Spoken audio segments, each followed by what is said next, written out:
Good morning, ladies. How are you? Good morning. Good morning. Good. So we have a guest with us this morning, and Monica Cline, and I'm going to let Julia give our introductions here, and then we're going to hear a little bit more from Monica. So welcome, everybody. Good morning, and happy Hump Day. Oh, good morning, Monica. I am so excited to have you on this morning. Monica and I know her cousin. Her cousin said, "You have got to meet my cousin, Monica." And so she was right. We absolutely had to meet years ago. And I've had Monica come up to Oklahoma to spend a conference with me and teach my women that were at my pregnancy center and let them know what's going on because she has got such a rich history. And Monica, I'm going to kind of just turn it over to you and let you give your background Sure. um, and how you went from your background into your ministry that you have now. It takes a family. So, Sure. Okay. Well, thank you for having me on. And it's good to see you again, Julia, and to meet you, yeah. Jenny. So my past, wow. Straight out of college, I did what most, I think what a lot of kids in their 20s want to do, which is, you want to go save the world. You want to be a part of doing something good in your community, in your country. And I was really driven by compassion. And at the time, the HIV epidemic was at the forefront of our minds. It was in the 90s. That's 1990s for all the younger people out there. That's how old I am. And so what I ended up doing to impact the world in a positive way, not having a Christian background. I was definitely a liberal, although I didn't use that terminology to describe myself, but I very much was molded by the university that I attended, the University of Texas at Austin. And I decided to volunteer, and then was quickly hired at a gay organization that had a government-funded program, an HIV prevention program that was going out into marginalized communities that were greatly affected by HIV, and that meant people of color, Hispanic, African American, and a program for men who have sex with men. And I wanted to do my part. I wanted to help the marginalized. I wanted to help populations of people that I believed were being ignored by other people. And so I just kind of really thought that I was doing the compassionate thing. And there is a noble cause behind that, right? You do want to help stop the spread of a disease like HIV. What I didn't realize is what I was really stepping into, what kind of worldview was utilized to quote unquote really help the community. And that was the world of comprehensive sex education. And comprehensive sex education historically started really probably really with Margaret Sanger doing prescribing birth control even before it was legal. But then spreading Right. the word of using birth control across the nation and in marginalized communities. We all know that she was also a eugenicist, so she believed in eugenics. So she was trying to get rid of these marginalized communities because she found them to be undesirable. And she used comprehensive sex education. And then we saw in the 70s that it began to be funded somewhat by the government to combat other STDs. HIV wasn't an STD that anyone had seen yet. And so what the nurses saw in the 70s is as they were teaching comprehensive sex education in the community, STD rates were actually increasing. So, five, even 10 years later, they're realizing we're not curbing, we're not actually stopping the spread of STDs, they're increasing. Now, by the time HIV came around in the 80s and 90s, we see that the government starts heavily funding comprehensive sex education. And of course, it's for HIV prevention. So that's where we see the government really funding that. The CDC is really backing this with a lot of money. And once again, we're seeing more sex outside of marriage. We're seeing more infection. And in my work with women of color, but also my work with my teammates, the ones who were actually the men who were reaching out to other men who were having sex with men. They were really admitting that they still weren't using condoms. So this comprehensive sex education, that the condom is the answer. Really, these marginalized populations, especially the gay population, was saying it's inevitable. We're going to get this disease anyway. They just didn't do it. And that's what we're still seeing today with PrEP, a medication that's supposed to keep you from getting the HIV virus. It really is opening up again for the culture to not use condoms. They're still being infected with other STDs, maybe not HIV because of PrEP. And so what we're seeing is comprehensive sex education isn't actually improving health. If anything, is increasing high-risk sexual behavior in children and in adults. And of course, you heard me say the refer to children, and that's because, as we know today, the general public knows today that comprehensive sex education is being taught very aggressively to children. Now, I've been speaking out against this for over a decade because I was a part of that movement in the 90s. I was trained by the gay community, and I was also trained by Planned Parenthood. And my training with Planned Parenthood was specifically on how to teach children comprehensive sex education, because it is their belief. And again, this goes back in history to Alfred Kinsey in the 40s, around the same time as Margaret Sanger. This very depraved belief that children are sexual from birth, just because they have sexual organs, just because God created their bodies to have sexual organs and nerve endings in their sexual organs, doesn't mean that children should be stimulated sexually. It doesn't mean that children should become sexually active by any means. And it certainly doesn't mean that any adult should try to be sexual with a child. I know all of that is shocking probably to your hearers right now, to even hear someone say that, that this is happening, but it is happening. And It was all because of the false, fraudulent research of Alfred Kinsey, which was really, when you read his book, which you can get on eBay, I don't know that Amazon sells it or not, but he has proof in there of what he did. Looking for sexual climax in infants and children over 24-hour periods. He got that from pedophiles who were reporting back to him. And this was all documented in his books in the 40s. And that's where the culture got this belief that children are sexual from birth. Therefore, we should be teaching them to have sex. Therefore, we should teach them to masturbate. And this is why we're seeing what we're seeing today. Now, I was fighting this, like I said, decade ago or more, and no one wanted to hear it because it was too shocking.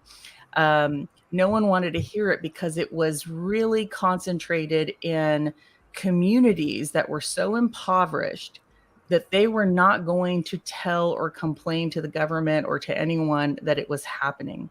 But now we're seeing that they have become so prolific in their education. We're seeing that, what Planned Parenthood being the largest provider of sex education in the world, really, and in our country, and all the money behind it, that it's not being hidden anymore. We're seeing it exploding from our movies to children's cartoons, in our education system, everywhere, even our pediatricians.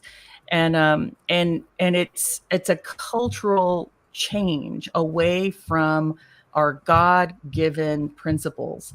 And it is absolute depravity, and it is an attack to kill, steal, and destroy our children. Why the children? Well, because they're vulnerable. Why the children? Well, because they don't know that they need to speak up for themselves. They don't have that strength within them to do that.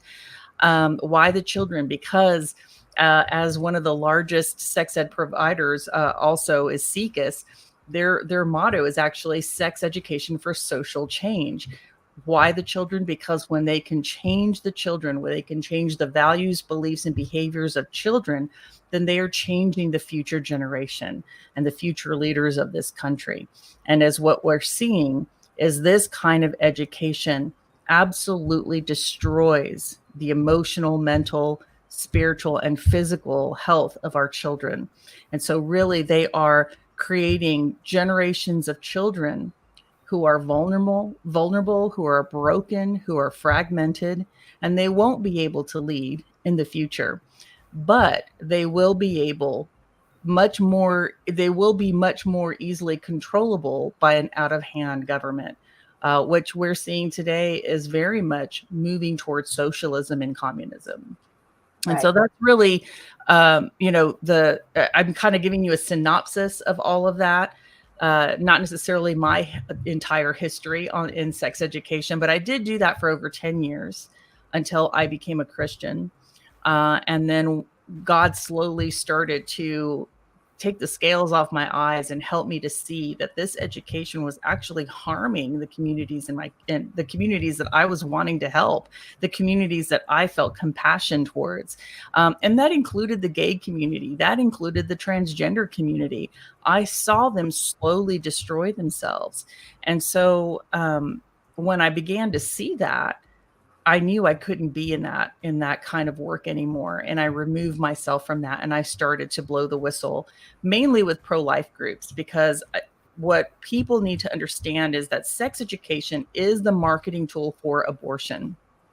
Right. It is how they convince generations of people to utilize abortion. And all of that is dollar signs for Planned Parenthood.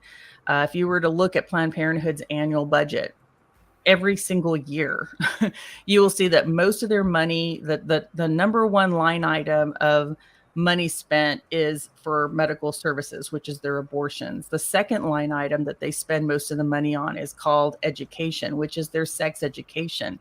But you can really rename that to be marketing. So as they're marketing the behavior and the beliefs of comprehensive sex education, what you're really doing is you're teaching children how to dehumanize themselves by objectifying each other through sex outside of marriage. And once that child, and not just that, but now they're also teaching our children that their sexual orientation is fluid, that their gender is fluid. So they're completely dehumanizing and fragmenting our children to the point that by the time they do find themselves pregnant, it's much easier for them to dehumanize that preborn child through abortion. And so we have this vicious cycle of dehumanization through this type of education. Right. Talking about the dehumanization of the babies in the womb, that is one of the things that, this may have come from you, that, in our just regular conversation in America, even Christians will say they're expecting a baby. No, that is a baby. You're not expecting a baby. That is a baby. And they'll say things like, I can't wait to meet my baby. It's like your baby is right there. You've been talking to that baby. That is a baby. And it's the mindset that that's not a baby until birth. And that is a baby, and but it is just part of the dehumanization, and our language and our conversation, the whole, which is what they're trying to change. And they did it like drinking from a fire hydrant during COVID, which was, just a whole nother level of wrong thinking and anti-biblical thinking. Right. But tell me a little bit about your transition from when you got out of there, became a Christian, got out of there, got the scales off your eyes, and how do you address these things? How do we get the message to people in schools and the history, because they're just like, no, I have to do this because we get federal money, and it's one of the things you just said about Planned Parenthood being the largest teacher of sex ed. Tell me a little bit more about that. And do they change their name for red states, or how does that work?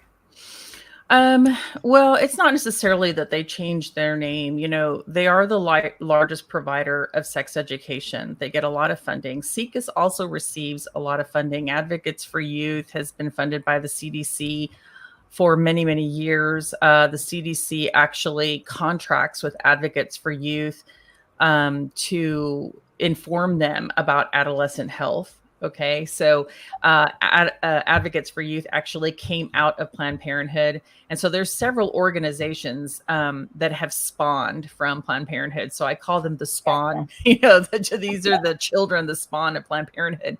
SECUS was the spawn of Planned Parenthood with Mary Calderon. Advocates for Youth, same thing. Advocates for Youth then created a maze, and so really we see all of this trickling out of Planned Parenthood. And Planned Parenthood, you know, the leader in comprehensive sex education has their spawn, and then other organizations that agree with them. And they've all come together to create the National Sex Education Standards. That's the NSES. And you can go to SECUS and look those up. And that's what informs them. They have these standards for sex education, which includes the belief that children are sexual from birth. And that philosophy, that worldview is what informs the sex education. So even if Planned Parenthood didn't create the curriculum at your school, if it is following the National Sex Education Standards, or if it is following the Comprehensive Sex Education, which that's what it is, it's all based on those standards, then you have the same kind of education that Planned Parenthood is peddling. But Planned Parenthood also earns a lot of money internationally with the World Health Organization, with the UN, going into foreign countries, not only pushing comprehensive sex education, but abortion as well. And so they are what seemingly a Goliath, but in comparison to our God, absolutely not. Right. Now, one of the things that you mentioned is schools, you know, that they want the federal money. Well, this is all about what is your worldview? Are you motivated by money, or are you motivated by God's principles to do what is right for humanity? And by children, you know, of all of humanity, can we not have love and compassion and a protect and natural desire to protect children? Well, we do when we are worshiping God. But if you worship money, then you don't care. Right. And so your listeners are probably going to think, well, she's being really harsh about education. Well, public education is not based on God's principles. John Dewey formed government-run public education as a socialist. He was he was not able to convince Americans to allow the government to educate their children, because essentially they were homeschooling, or they were, you know, schooling within the church or at home. And so he went away to, I believe it was Sweden. I may be wrong about that. And really, you can read this history in the Crimes of the Educators by Alex Newman. But then he comes back to America with a lot of new tools, and he's able to form taxpayer-funded government education, public school. And it was founded on socialism. And so really what we're seeing in our public education system is that it is not founded on godly principles. It is founded on socialism, which is anti-God. Socialism leads to communism. It's kind of like the first step to communism. And when you read the Communist Manifesto, you see that Karl Marx very explicitly hates God. He literally says that in the Communist Manifesto. He does not want private education. He does not want children educated at home. He does not like the private family. You can read this yourself in the Communist Manifesto. And his exact quote in the Communist Manifesto is, abolish family. Right. Literally, abolish family. And he also said, in order to abolish the family, or the private family, how dare parents educate children and give children their beliefs and their religious beliefs and all of that, and their morality. And he said the way we get rid of the family is to get rid of their God. Why? Because he knows that God is powerful, and he knows that when God informs the family, that family is strong. Those parents protect their children, and those children grow up with the principles and the values and the morality that God has taught the parents, and the parents have then passed on to the children. And so the whole point of socialism and communism is to eradicate God, to change the culture from worshiping God to worshiping themselves, worshiping money, worshiping, whatever, anything but God. And so that's what we're seeing. So when I see public education and they're more motivated to bring in programs that deteriorate the family, that they don't want to hear from parents, that they purposely pass policies, boards pass policies so that parents can't speak at board meetings. When they refuse to tell parents what programs they have and the details of those programs, when they're hiding and convincing the children that they're an opposite gender and they don't tell parents what's going on. All of that is anti-family. It is also anti-God. And we have, as Christians, have got to start being truthful about that. And what the public education system is doing is very similar to what I was taught in public health and public sex education. And that is that parents are uneducated, parents are ill-equipped, parents are neglectful, parents are selfish, and the government, i.e. teachers, nurses, need to intervene for the sake of the child. Well, because they know better. Because they know better. Because they know better than parents, right? Yeah, they know better than parents, and especially they know better than the Christian parent. Because those, and this is me quoting them, those ridiculous, hateful Christian parents. Now, how do they change the children from believing what their parents have believed and taught them about God to believing socialism or an anti-God theology? And it's very simple. They use counseling techniques. And so for me, when I see all this money going towards mental health, it's because they're using the same mental health approaches that we use in sex education, that we use in the abortion industry, to help us create a bond with that person, even children, so that they trust us and not their parents. And I hate to say it, but I was one of the number one trainers on helping clinicians form those bonds with their clients. And it's using the same techniques that we see for Carl Rogers in psychology. He's a humanist.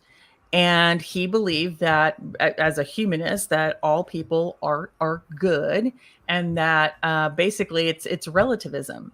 And so we're to just listen to that person without judgment and then lead them towards those behaviors. And so what Planned Parenthood does is they create that bond. They listen to you. They let the kids know, we're not going to judge you. You have sexual feelings. There's nothing wrong with that. It's actually also very similar to how Satan spoke to Eve in the Garden of Eden. I understand you. Don't you want knowledge? Do you really? And he really manipulated her. Well, that's what they're doing to the children. Your parents don't understand. And, they're an older generation, so they don't understand homosexuality. They don't have the compassion for the transgender people that you can. Their religion, I'm sure they think their religion is good, but they just don't understand. It's a very old-fashioned way of looking at things. So they don't entirely demonize the parent, but they start to bond with the child and make the child believe that somehow they are even wiser and more compassionate than their Christian parent. And these are ways that you can be compassionate here at school and have love and acceptance for the transgender friend or the homosexual friend, and perhaps your own feelings of being the opposite gender. And so they start planting all these seeds in the child through the guise of compassion. And slowly start to create a division between that parent and the child. So, Monica, I'm going to interrupt you for just a second because I wanted to ask you a couple of questions based on, what you've already mentioned today. So I put up a screenshot here just a second ago, which is my favorite book, and not that you have to order it on Amazon, but this is The Naked Communist. And I just urge everybody to get a copy of this and read it because as you were talking about, Monica, this is communist. The whole if you literally sit down and go over the Communist Manifesto, which Cleon Skousen explains one after the other in the Naked Communist, we've really hit all of them at this point. And one of them definitely is, what you've been talking about is getting parents. So it's the destruction of the family. I mean, it's destruction of God and then destruction of the family, because once we take those two pillars away, the whole house falls down. Absolutely. And they know that, and people are easily led, and they can basically, the government can basically tell anybody anything. And so my question is, when you were involved in this training, did you get the sense that these people were communist and they knew what they were doing, they were perpetrating this crap? Or do you feel like that it's kind of the useful idiot? Stalin used to call, if you weren't a communist and, you believed in what the communists were doing to a point, he could use you and you were a useful idiot to him. So, do you believe that these people you worked with were useful idiots, or do you believe they actually understood what they were doing? I believe that the leaders at the top definitely know what they're doing. Right. I know a good friend of mine who was a state rep here in Texas, Molly White. She's long been a pro-life speaker, has gone to the UN quite often. And she's actually the first to have given me the Humanist Manifesto. And I don't have proof of this, but she did say that she had learned that the higher ups of Planned Parenthood are all given a copy of the Humanist Manifesto.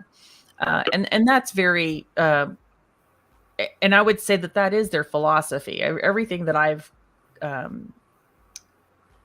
spoken about today and how I was trained is very much humanism, and very much then which is it's hard for me because I'm not an expert necessarily in this, but I believe it's that movement from humanism, socialism, and full out communism.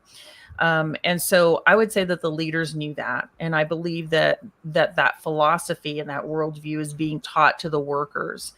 Now, I was that young person coming in with just my eyes of, I want to help people, and they then groomed me to believe these things.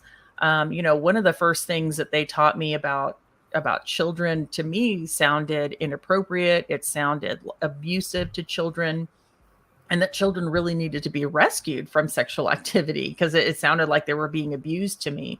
Planned Parenthood quickly corrected me and let me know that children were consenting to sex and that they were not being abused and that this was their right because they're sexual from birth.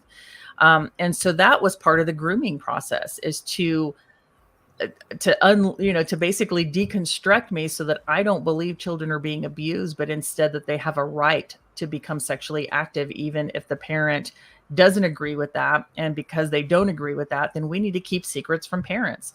And so that is all the destruction of the family. And that is exactly why I started It Takes a Family. So once I left that industry and I asked God, how did I even learn these things? Like, how was I deconstructed? Not that I used that word back then.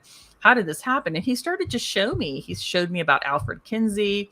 He reminded me that Planned Parenthood consistently, because at some point I was a Title X training manager, and I was actually over the training of Title X clinics in Texas, New Mexico.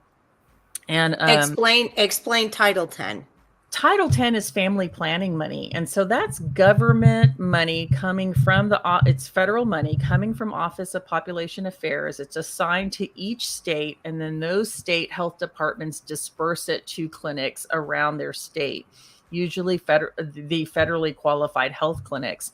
And that money is specifically for family planning. So pap smears, birth control, the first, just the breast exam, not mammograms, but just, the manual, just kind of a woman's wellness exam. Now, what listeners need to know about Title X is that the language of who that money serves is women of childbearing age. That means any girl who's in puberty. Right. And for Planned Parenthood, 9 years old was probably the Right. youngest that I saw being served by Title X money. And that is without parental consent. Well, So you can, yeah. I mean, a child can't consent at 9. There's no way. So obviously, if this is going on, it has to be without the parents' knowledge. well, and what I mean is that the clinic can legally serve a 9-year-old girl without her parents being there. That's my point. So yes, minors cannot consent to sex. So why do we have a federal program that is giving them a free service without their parents' knowledge for an activity that they cannot consent to? None of that makes any sense. And so what we're seeing, I manage the training, the clinician training for that for several states. And what Planned Parenthood would tell me at my trainings to them is that parents are a barrier to service. And I heard that over and over again over the years. And I said, what do you mean by that? And they said, well, as soon as a parent knows that their child is coming to our clinic for birth control or any of these things, because that's all they do is sexual services, then that child, we never see that child again because that parent won't let them come back to the clinic. And so they're like, so parents are a barrier to our ability to provide services. So they knew that parents were a problem for them. It was going to hit their bottom line. And so they needed to keep parents out of the way. So keeping secrets from parents is important to them. And the government helps them do it through Title X. Right. Because those young girls can get services without parents knowing about it. And it's all paid for by the government. And I guess we're just listening to Mhm. what you're saying. It's just shocking to me that these people, I mean, what you said earlier was you were groomed to do this. You were deconstructed. Your ideas, when they were telling you about this, you were like, ew, that's nasty and gross, right? Yeah. And then finally they, groom you and break you down so that you're like, oh no, it's their right to be able to have sex. It's so that's the other thing, right? Is making children adults, right? Mhm. That's what we're trying to do right now. Get the voting age to 16, all this kind of stuff. The faster we can make children adults, the faster adults can do whatever they want to children. And I think that's basically the bottom line there.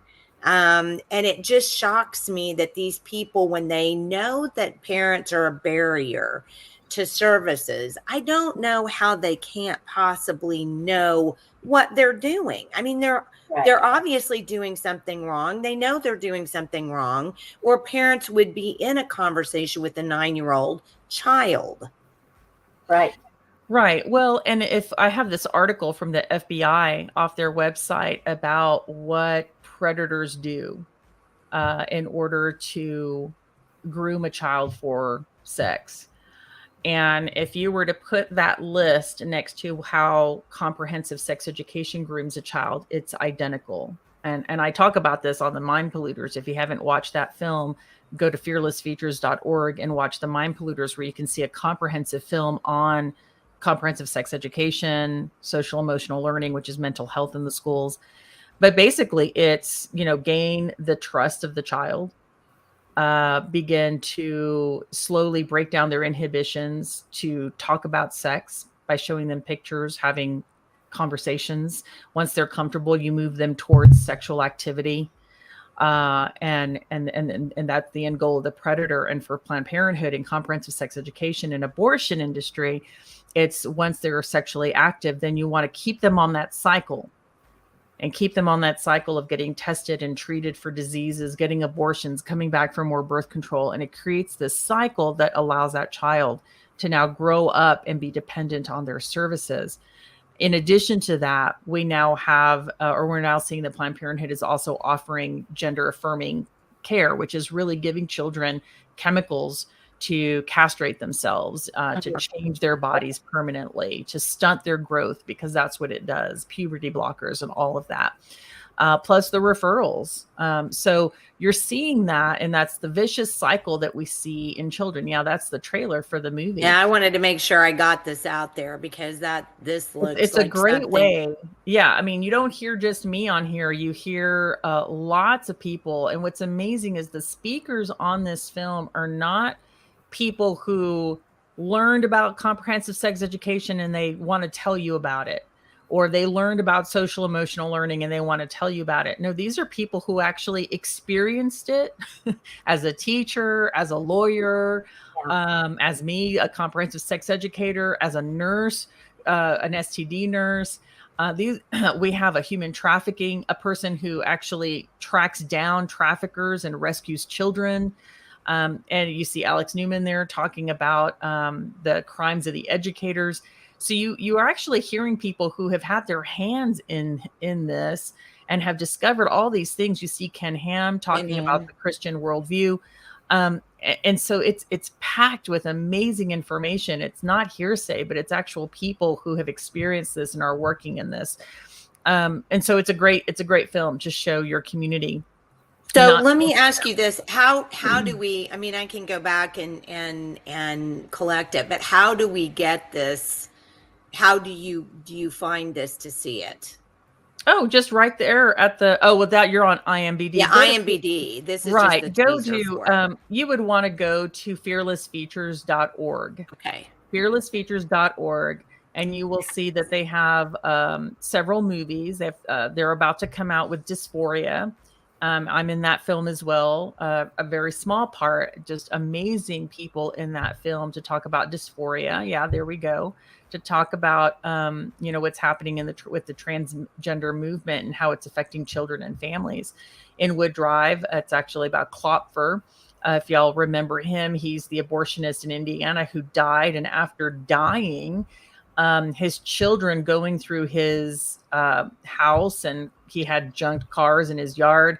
They found, I don't remember, but thousands of baby remains that he had collected from his abortion clinic that he kept as trophies in his home, in cars, in trunks of cars. It was horrible. And the children were, they reported it to the police. And so that's also a movie, a documentary that's really worth watching as well. Fearless Features is a ministry of just a husband and a wife, Mark and Amber Archer, and they're doing phenomenal work. They have children of their own, strong Christian couple with an amazing testimony of their own as well. But well, I put that in the comments for people to find, fearlessfeatures.org, because I think, Monica, you said something early on, and I'm going to bounce off of that a little bit. You said about 10 years ago, I was telling people about this and they weren't listening. Well, I mean, Julie and I know something about trying to tell people things that we're way beyond the curve, and it takes so long for people to catch up. And it can be super frustrating. And really, I think only God gives us the impetus to keep going, because if we were doing it for people, we would have quit a long time ago. Do you see anything? I think, I, over the years, as a homeschool educator, have seen a rise in homeschooling. Yeah. And I think COVID, even though, I'm one of those crazy tinfoil hat people, it's not gray hair, it's tinfoil,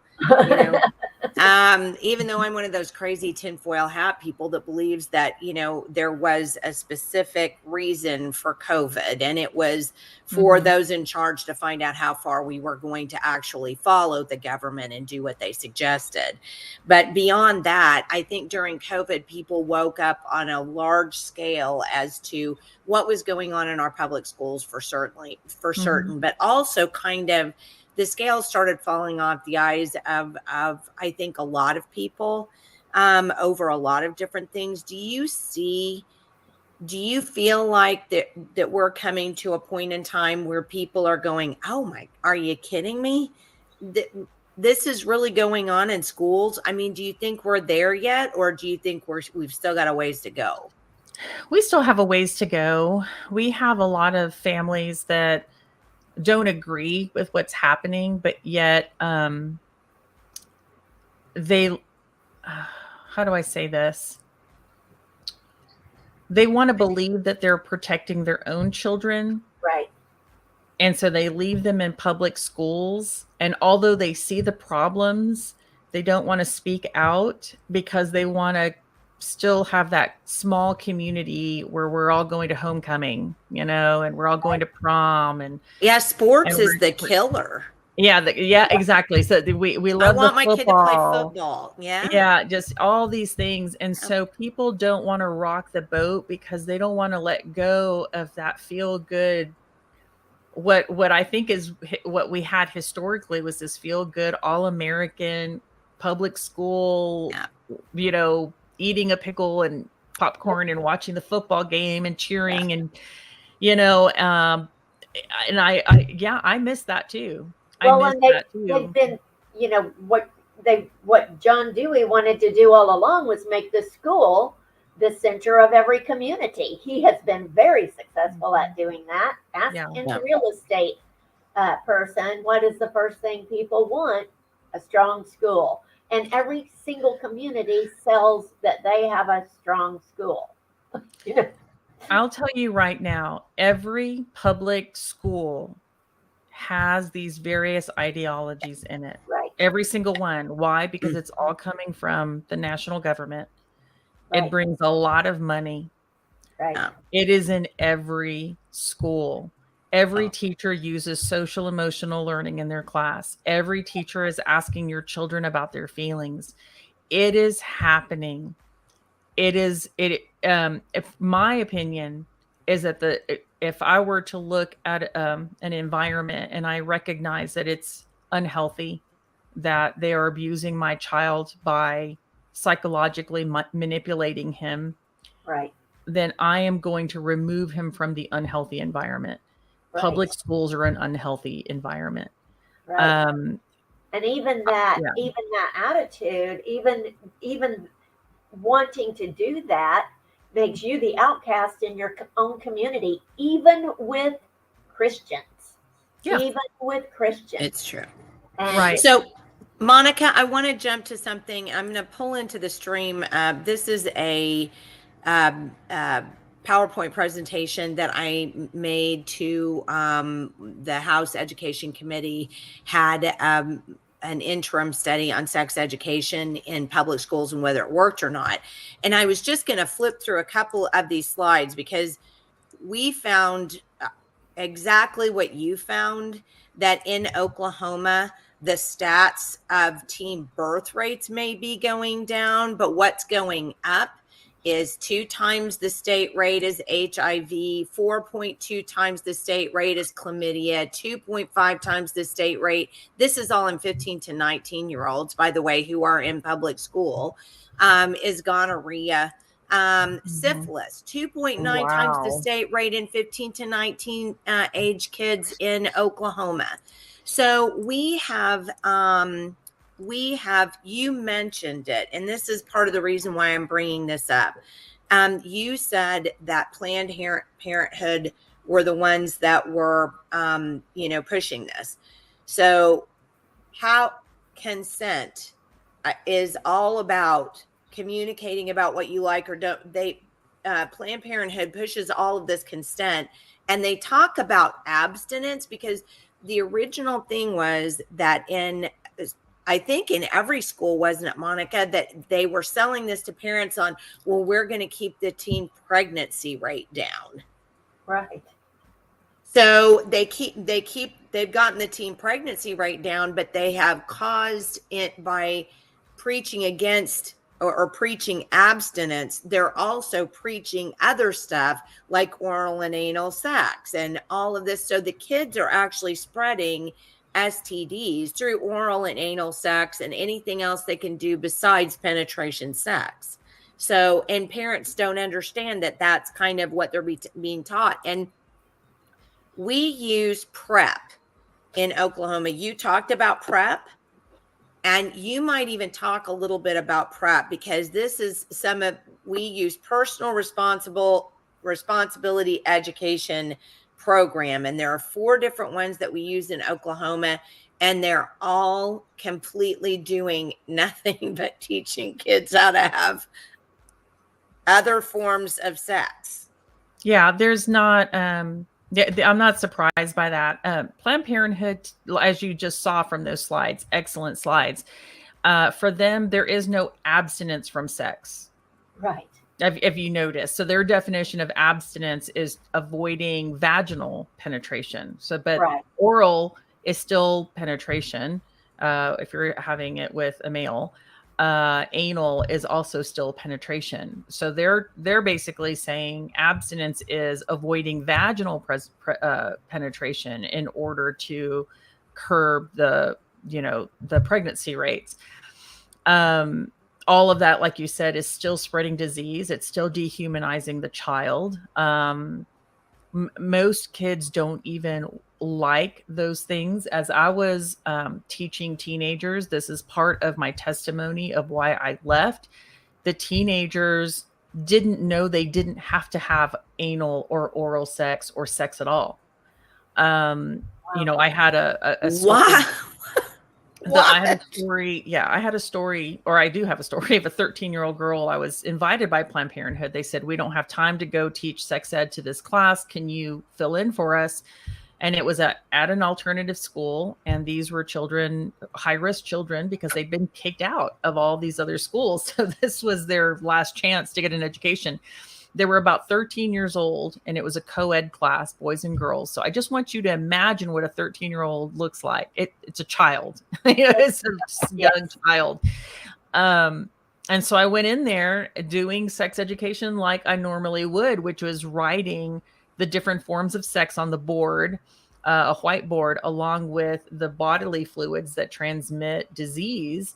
So I had on the board oral, vaginal, anal, and semen, vaginal secretions in blood, and started the conversation about transmission and such. And a little girl raised her hand, 13-year-old girl, beautiful, tall, slender, dark, clear skin, just gorgeous girl, braided hair all the way away from her face, just beautiful girl. And her question was not to create any kind of, reaction in the classroom. It was an honest question.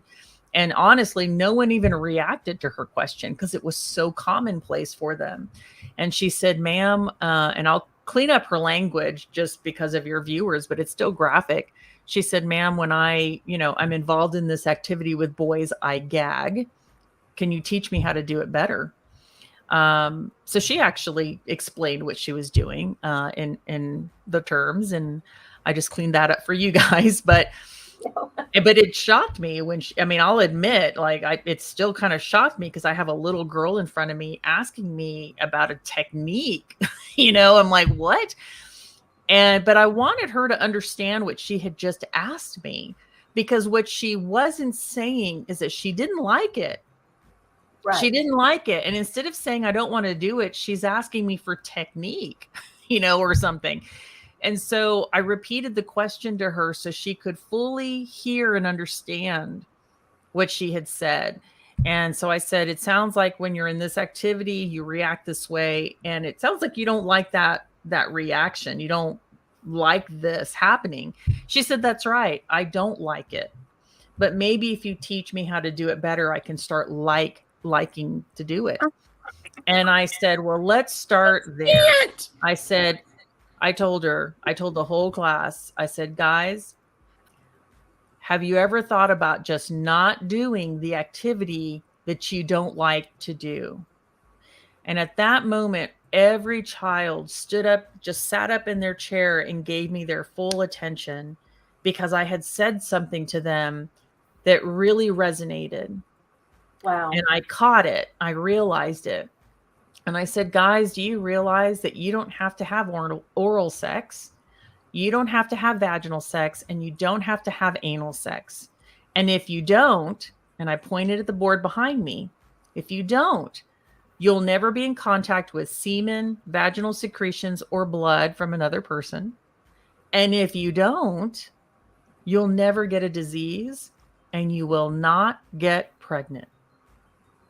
Right. And that little girl raised her hand again and said, ma'am, no one's ever told us that before. Oh. And next thing I know, these kids huddled together and started talking about ways that they could abstain from sex. They didn't use the word abstain. Right. Boys and girls literally talking about ways they could avoid sex. And they had answers like this and had nothing, not like what you just saw on that slide. Planned Parenthood said that abstinence was oral and anal sex, Correct. masturbating, mutual masturbation, Yes. heavy petting, taking a bath together. That's all a bunch of, I'm sorry, BS, right? Yeah. These kids, these were their suggestions to each other. Hey, they all lived in government housing, by the way, Booker T, Washington, and East Austin. And they said, we can go to the community center at Booker T. They have free movies and free snacks. We could just watch a movie and eat the snacks. Wow. Another one said, they've got basketballs. We can go to the basketball court at the park and play basketball. And the little girl who had raised her hand, she was very tall, like I said, very slender and athletic. And she said, boy, I am better at basketball than you are, and I will whip your butt all over that court. And he sheepishly just laughed and said, yeah, I know, but it'll still be fun. And they kept talking about just really wholesome ways that they could be with each other without having any kind of sexual activity. A little girl eventually pulled away from that group, came to me privately at the head of the class, and she said, it still makes me want to cry. She whispered to me, she said, I can't do what they're talking about, right? And I said, well, what do you mean? She said, I can't stop having sex, right?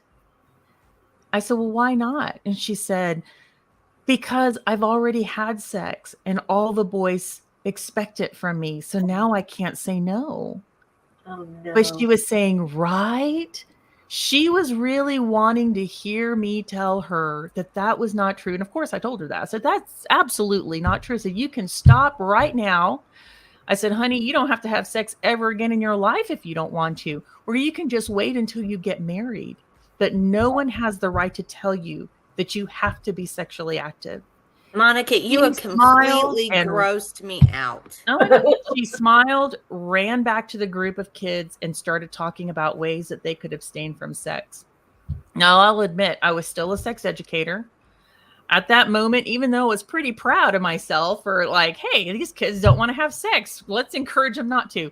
At the same time, I was like, oh, I'm supposed to be teaching them about how to prevent, and using condoms. Like, do they fully understand that?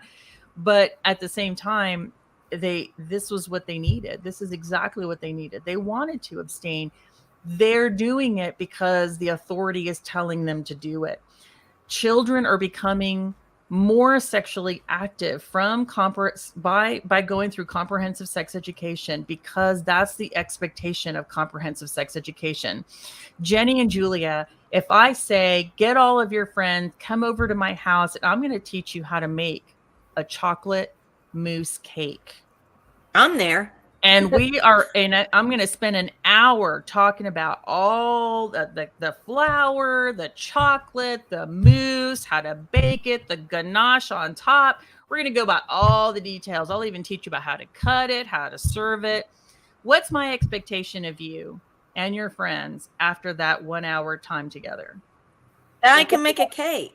Right. So if I You're spend gonna an teach a hour talking to you about oral sex, anal sex, vaginal sex, getting birth control without your parents knowing, getting condoms, using dental dams, all of those things, what's my expectation of what you're going to do after that hour? Have sex. Yeah. Right. So for people to say that comprehensive sex education does not set up this expectation or pressure on children to become sexually active, they're either incredibly stupid or incredibly naive. Now, is there a way to teach children about the realities of disease and all of the things out there? Yes, but it's not like that. And it needs to be done by the parent. I am not even an advocate of sexual risk avoidance people going into the schools and teaching your children, because they are still going to introduce your children to anal sex and oral sex and all of it, even if they're going to talk about risk avoidance. Right. This is something that belongs to the family. And this is why I created It Takes a Family. I want to dispel the myth and equip the parent, because you are, parents, the educator and the expert and the advocate in your child's life. No one will protect and love and educate your child towards truth as much as you will. And it needs to remain in the family. And what I'm seeing is that even sexual risk avoidance, which are the abstinence people, are trying to mandate sex education in the states because they want to get their piece of the pie too. Yep. And I know that they're saying it's because they want to help the kids. But I follow the rule of, if you're interfering with the family, if you're trying to take away from the parent what belongs to them, then you're part of the problem. And well, so, and I'm going to go back to what you said. I'm going to jump back to what you said again a second ago, because you have so much great information. It's so hard to go, stop, I want to ask you more about this. One of the things that Julie and I and the rest of us in ROPE have been really, really big about is data collection in kids and how they take surveys. And the worst one is the CDC survey that they give to middle schoolers every other year, which is can you help me remember what the name of it is? It's very long. Yeah, it's it's the YRBS. Yes, correct. Something behavioral. Yes, the YRBS. Survey. You're exactly right. Risk. Yes. It's a youth risky behavioral survey, something like that. But it's the YRBS, and it's from the CDC. Yes. Yes, mm-hmm. And they do that. Well, you can get some of the questions online. I don't know why parents don't go out and get them, but you can get them from the CDC, and you can also get them through the Oklahoma. You can get them from the Oklahoma State Health Department. So I put numbers of these questions out when I was doing a speaking tour on something, and I had these questions out, and I was reading the questions, and of course everybody in the audience is turning green and looking like they're gonna barf, and I'm like, but this is actually in the survey. Yeah. And my argument has always been desensitivity of children, exposing them to things that ruin their innocence, that give them, one of the things about any kind of first responder that we all need to pray for first responders over, they see things that none of us want to see. Yeah. They see things that they can't wash their eyeballs and get rid of. They see things that run through their brain constantly because they're things that are horrifying to the human perspective. We try not to think about any of those things because it would make us scared to go out, right? So it first responders have a different coping mechanism and brain setup than the rest of us do to be able to digest and live with some of the things that they see. Well, our children don't have that. They do not have that. It's not built in. Nobody fixes that for them. I mean, we don't say, oh, hello, 4-year-old, let me make sure that you're hardened to all the sexual nonsense that goes out there. But that's what we're doing through these surveys, and specifically what you were doing as a CSE. That's exactly what you're doing, is lowering their boundaries, ruining their innocence, putting things in their head that they can't scrub out, that makes them, like you said about that 13-year-old girl, they're cynical. They don't care about anything. It's like, how you mean we don't have to do this disgusting stuff? What in the world, other than just telling parents over and over again, don't put your kid in a public school, period. But if your kid's in a public school, you better know everything they're doing in a day. And that's almost impossible. That's impossible. Yeah. And I do have moms who have done that, where they literally policed the school every day. They'd send in opt-out letters and say, you can't talk to my child about critical race theory, critical sex theory, or critical gender theory. And it worked to the extent that some of these teachers would email them and say, hey, we're talking about this today. Is this okay? What do you want us to do? And this mom, because she was a stay-at-home mom, would literally pick up her child during that time, take him out to get ice cream or run errands or something, and then bring him back to school. Obviously, not all parents can do that. Now, fortunately, this family has decided that's ridiculous, and they're just going to homeschool their kids. And so they pulled out their children now. And I know that there are some parents who maybe cannot do that. I was a single mom for 9 years. What would I have done? I'll tell you what would I have done, because I have thought about it. Last thing I wanted to do was move back into my mom's house. But if it meant that my child would not be abused at school with these ideologies, then yes, I'm going to go live with my mother so she can care for him while I go work. I would have made that sacrifice for my child. And that's what we need to do, is make some sacrifice. We need to make some sacrifices for our children right now, because these are our children, and they do not have the mental capacity, the emotional capacity and maturity to fight these things off. They will cave. They Right. will cave, and they're not going to tell you about it anymore. They might complain at the beginning, but they don't want to see mom and dad coming and complaining. They don't want to hear the complaints at home every single day. They don't want to be labeled a hater at the school. They don't want their teachers to not like them and be seen as the difficult kid or the difficult family. And at some point, that child is going to cave. Yeah. We need to rescue our children out of that environment. And you're Right. absolutely right about the desensitization. I'm worried about even how we are being desensitized. Yes. Cuties came out, Yes. and I just knew that everyone was shocked by cuties, but now we got used to looking at cuties, or a film like, oh, there's another film just like Cuties. And now we're not doing anything about it. Now it's the drag queens. Now it's what else is next? What else is next? And so in many ways, even we have to be careful that we're not being desensitized anymore. And yes, it may mean that you're going to give up a lot of things. You might have to give up your Netflix. Oh no. You might have to give up those cartoons that you would have rather your kids watch so you can do something else. But now they're showing all this and a rainbow everything. Well, we make sacrifices for our children. And I think it's healthier for our kids to not have so much technology. I know it is. I know it's healthier for the parents as well. Every parent's going to have to figure that out for themselves. And the three of us have said, we're the messengers. We're doing the hard work of putting it out there so that other parents who may not have the time to do, or the stomach to research it, we're bringing it to you. It is frustrating. I've seen parents or moms, stay-at-home moms, who are excited to be an activist instead of just pulling their kids out of the school. I'm like, you're so busy fighting it. How about rescue your child and keep fighting it? But why are you going to drop off your child in the war zone and then fight it all day long?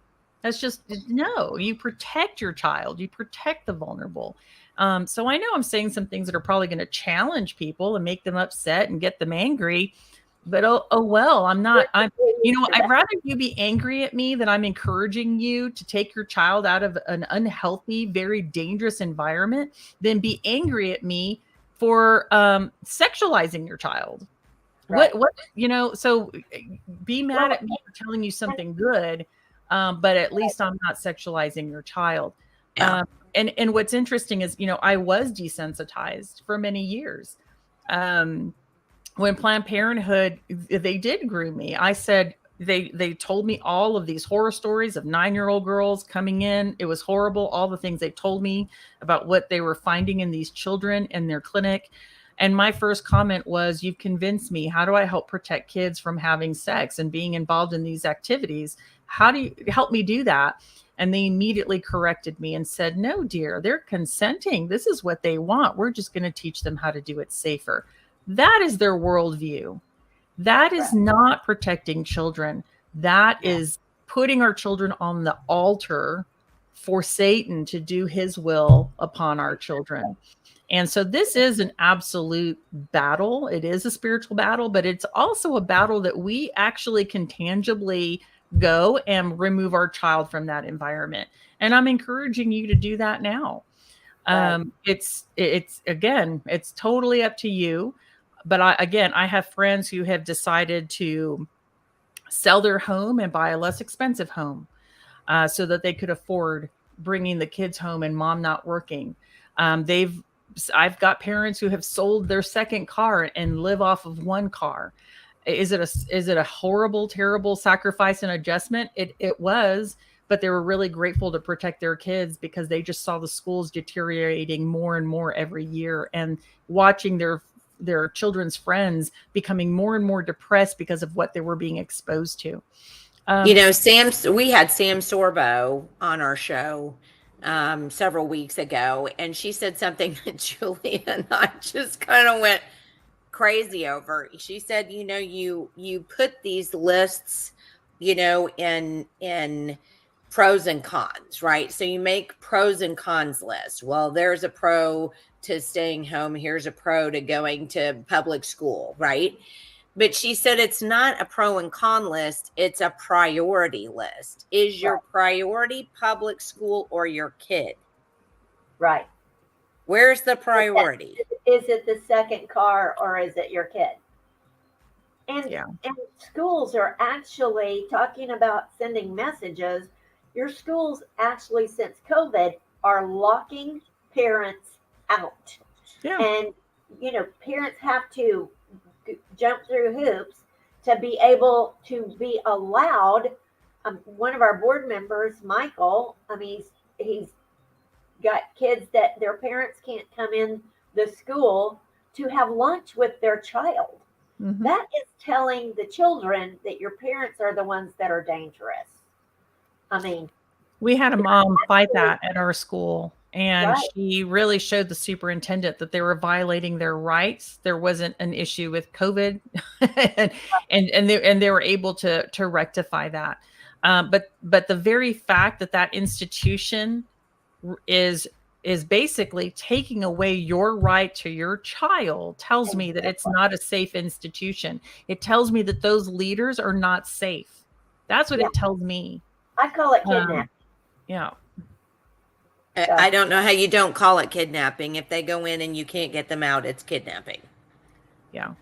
And I don't know how we get around that. So, Monica, in closing, because we're almost over an hour here, in closing, can you just kind of round up the things that you want parents to know the most? The things that are going to really sit in the priorities. And parents, you're not doing a pro and con list here. You're doing a priority list. Can you kind of get us out of here with, what you want parents to know, kind of what they can do, and, run through maybe something like that? Well, I want to encourage parents that, especially those of faith who know Christ, that you need to remember that just in the very first book of the Bible, God said he created the family. He created as male and female. He created marriage, and then he created he created the family within that marriage, and then children. Really, that is the first government and the first church, was the marriage with the children and their God. There wasn't a need for a medical expert. There wasn't a need for another teacher. There wasn't a need for even a youth pastor. Not knocking youth pastors. You have everything you need within your family, especially if you are a family that depends on our Lord Jesus Christ. There isn't anything that you're missing. Do you need a little education on how to talk to your kids about relationships and sex? And maybe you want a little guidance? No problem. Contact me through It Takes a Family, or talk to your pastor. Go to your church, But it's not, God never created that family unit so that other people are taking over your responsibility to your children. So do not abdicate your responsibility to your own children. You really are fully equipped, more so than anyone else, for your children.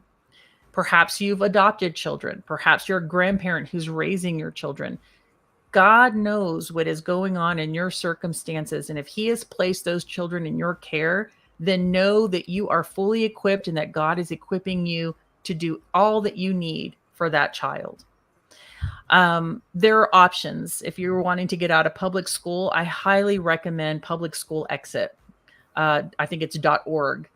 Yes. They give you great resources on how to exit public school and how to start the homeschooling. And what's great is that the resources that they recommend are not Common Core, and they're homeschool resources that are not tainted or biased by socialist or communist ideologies. And so they're very, you can trust the resources that they're suggesting. And just really don't do this on your own. Start reaching out to other parents in your community. You might do pods, you might do micro schools, you might do one day academy. There are so many people out there who are already doing this that you can glean from. I just want to emphasize that you have all within your power. And really, it's your children who are looking to you for leadership. A lot of times they're like, oh, I don't think so. My kid is rebellious. My kid rolls their eyes at me. Congratulations. They're normal children. If they're rolling their eyes at you because you've set a boundary, then you're being a great parent. You've got to set those boundaries with them. Our children are looking for us to lead. Our children are looking to us to set those safe boundaries for them because they are not capable of doing it for themselves. They need you to help them do that. And especially when it comes to technology and pornography, you've got to help your children do that. I have a story of a man who shared that he got lost. He was actually raped by a man. He never told his parents.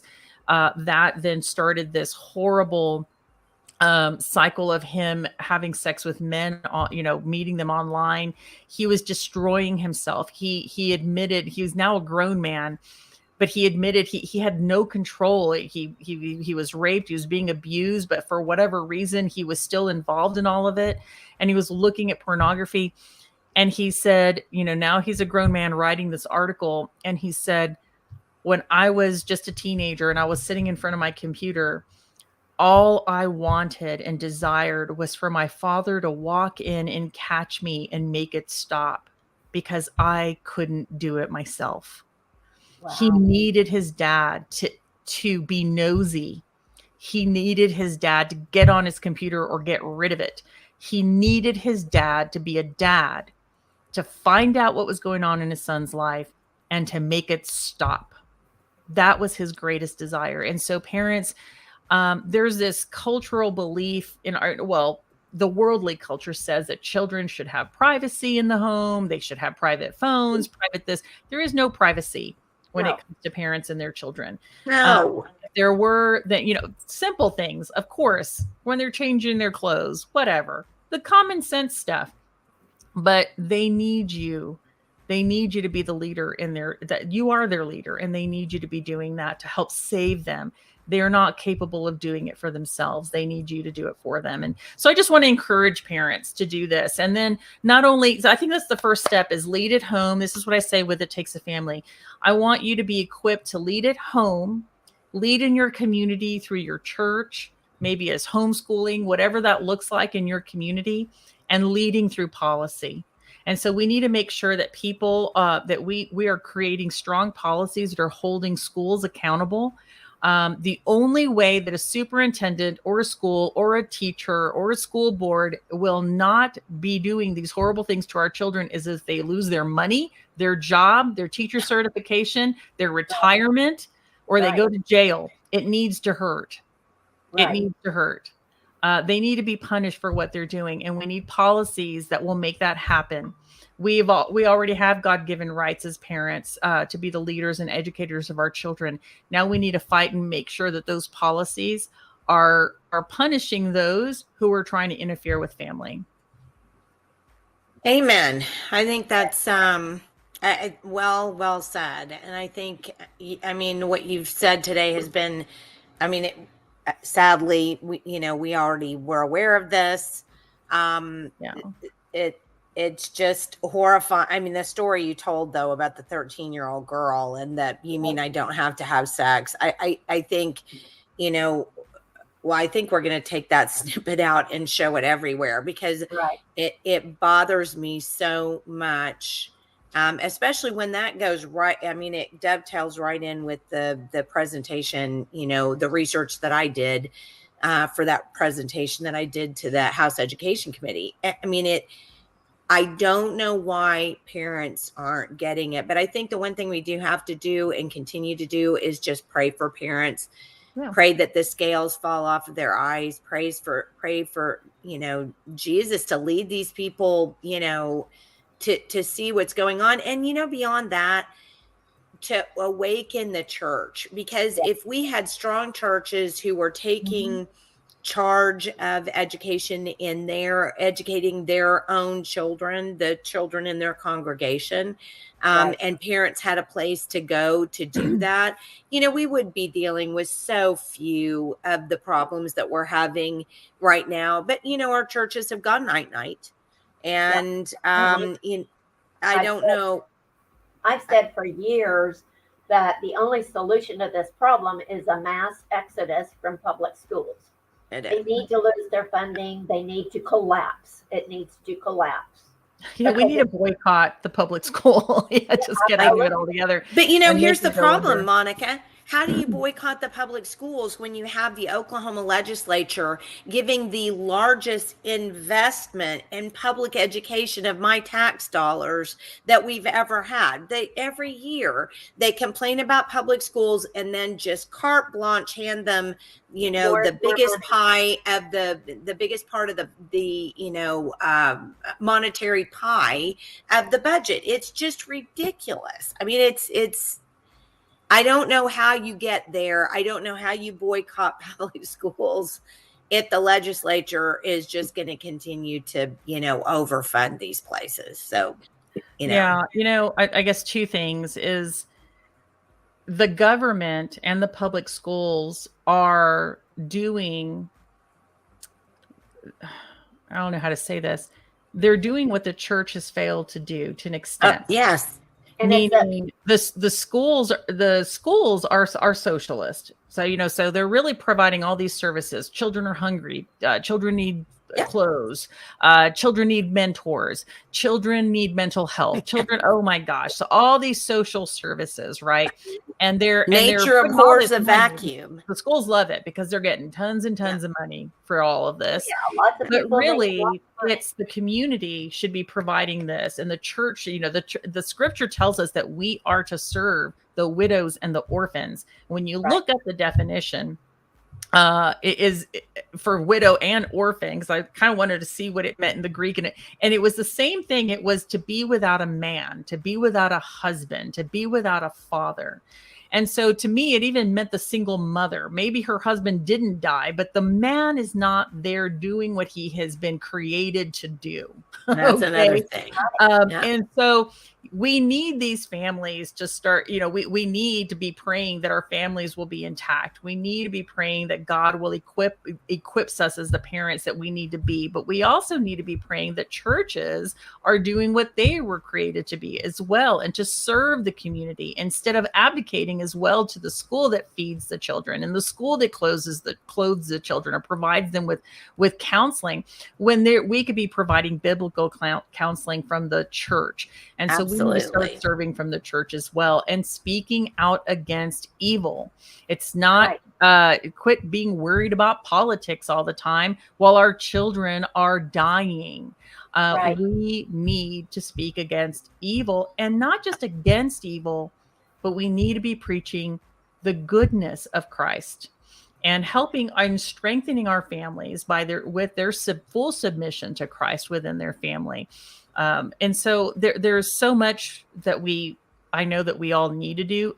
I'm not perfect, and I'm not saying all this by having a perfect family, because I don't. But I think that that's exactly why God has led me down this path, because he's shown me this is the way that you lived. And I saw the way that it was destroying me and my son. And now with Christ, how things are better. And so it's this progression that there is no perfect family and there is no perfect church. We're not looking for perfection, but we are to be at the feet of Jesus Christ and allowing him, the perfect Father, the perfect God, to help lead us in the way that we need to be going as the leaders over our own children and within our own community. And so it's not necessarily an easy answer, but it's also a very difficult problem that we're facing. But I do believe that answer is our faith in God, strong families, and strong churches. But we have to take action. Absolutely. Yes. Well, Monica, thank you so much for being with us today. You've just been a blessing, and, thank you for all that you're doing, and your voice. I know, the powers that be don't want you out there telling people what they taught you. And, good for you for doing that, because the only way that we win is by pulling back the curtains on the darkness and shining the light. And people need to know all of these things in order to get, to help them open their eyes and see, what's going on. So thank you, Monica, Oh, thank and God you. bless you. And Yes. thank you for being with us. So good to see you again. Yeah. Well, Jenny and Julia, I will say that God has really humbled me in the last year or so. And you're right. It's a hard thing to be doing, to expose darkness over and over again. And you would think that I would be desensitized to a lot of it. But when I came to Christ, he made me sensitive to the evil, so it used to be that it didn't affect me, but now it does. So it affects me, as very much so. And there is a spiritual battle, especially for us who are speaking out against it and speaking for what is best, which is our life in Christ. And so I'll just ask the two of you and your listeners for prayers for your word, but also for me, because it is hard. Sometimes it is a struggle, a spiritual struggle to keep going. So your prayers are appreciated. Wow. Thank you so much. Absolutely. And thank you again, Monica, and you have a blessed day. And thank you again for your time. Thanks, guys. Bye-bye. She was amazing. Oh my goodness. I can't even believe it. I'm going to put this up again because I want to make sure that people see her website, and then I just took it down for whatever reason. Come on, come back, please. Here is her website. So please navigate to Monica's website. And, like she said, and I want to make sure that everybody heard this. If you've got questions about sex that you want to talk to your kids about, go to her website, reach out to her. She can help you, but let's not have the communists do it for us. All right. Also, she will come. And if you're looking for an event, your church or a group, she can come speak. So, I had her for a Friday night and a Saturday morning when she came up before, and she was just phenomenal. It kept us spellbound for sure. Just her. Hold on a second. I also want to put up she talked about public school exit, which remember we talked about when we had Sam Sorbo on, and then when we had Pastor Paul Blair on, because he's also there's Pastor Paul right there. And I'm sure Sam Sorbo was on there someplace. So definitely use this website as well. I want to kind of hit that Fearless Features website that Monica mentioned, because she also is in the movie, and I'm not sure why it's not coming up. Hold on a second. Where did it go? It won't let me do it. I don't think anybody wants to see what's on my computer. How weird. Okay. Well, it won't let us show it, but Fearless Features, fearlessfeatures.org is where you need to go. Good job. So to see those the mind polluters and the other things that Monica's done. So please make sure and avail yourself of that information. And for those of you who watch this video and the one person who said this needs to go viral, the only way it goes viral is for you to share. Yes. So make sure that you share it on your email with other people. Make sure you put it on your social media. Do what you need to do to make sure that this information gets out there. What Monica's doing is a blessing.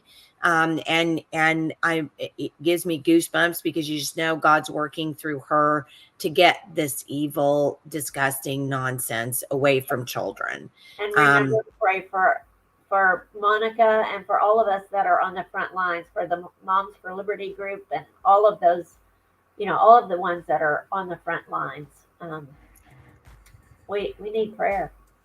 Absolutely, because don't forget, propaganda is what's used, and propaganda is what gets used against those of us that are actually trying to make a difference, because They don't want us trying to make a difference. So be very discerning about the messages that you're hearing. All right. So Julia, I will see you again on Friday when we will have Tiffany Boyd from Free Your Children. Tiffany's a former public school teacher and homeschool consultant who has a worldwide weekly radio show, and it actually reaches millions. She's done some great work. She had a great interview with Alex Newman just recently on her podcast. So please make sure you tune in on Friday at 9, and we'll have Tiffany Boyd. So thanks again to Monica Cline for being on. Make sure you check out those websites, and then we'll see you again on Friday. So thanks so much for being with us.